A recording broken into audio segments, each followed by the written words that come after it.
Horton Forward Draw Crossbow Assembly.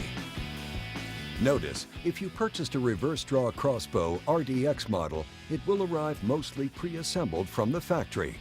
Please see the RDX instruction manual for scope and string stop block installation. Before assembling your Horton Forward Draw Crossbow, inventory your parts.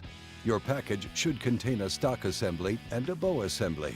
If you purchased your model with an AccuDraw 50 or AccuDraw cocking mechanism, it will be factory installed in the buttstock.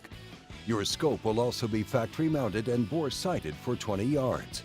In addition to the complete bow and stock assemblies, the package will contain a VibraCush pre-positioned for assembly, foot stirrup, tool pack with wrenches, main assembly bolt, sample tube of lubricant, cable saver, assembly manual, and general operating instructions with AccuDraw and AccuDraw 50 instructions.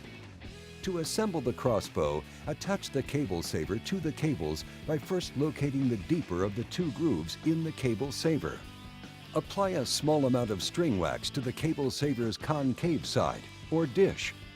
Right next to where the cables cross one another, snap the top cable into the deeper cable saver groove and the bottom cable into the shallower groove.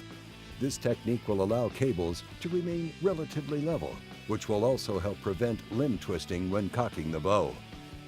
To connect the two assemblies, position the bowstring on top of the barrel as you insert the cables and cable saver into the barrel's cable slot, mating the concave dish surface of the cable saver to the convex upper track inside the cable slot.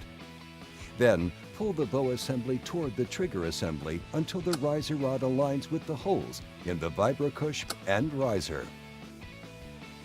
To avoid cutting or fraying the cables, do not twist or rock the bow assembly to the extent that you rub the cables along the slightly sharp edges of the barrel's cable slot. Doing so could cause them to break and result in serious personal injury. By lifting the bowstring off the barrel surface and pulling it toward your body will help seat the bow assembly securely against the stock assembly. Next, install the main assembly bolt and tighten it. It will be easier to turn the assembly bolt if you lift the string off the barrel with your free hand while tightening the main assembly bolt. To avoid excessive serving wear on molded barrel models, you may need to tighten the bolt a bit more until you relieve the excessive string pressure. Then, insert the foot stirrup. Make sure that the valley in the stirrup's footpad points down when aiming the crossbow so that it does not block the arrow's flight path. Installing it upside down could result in serious personal injury or potential loss of life if the arrow were to hit the stirrup. Tighten the set screws on the bottom of the riser to lock the main assembly bolt and the foot stirrup in place.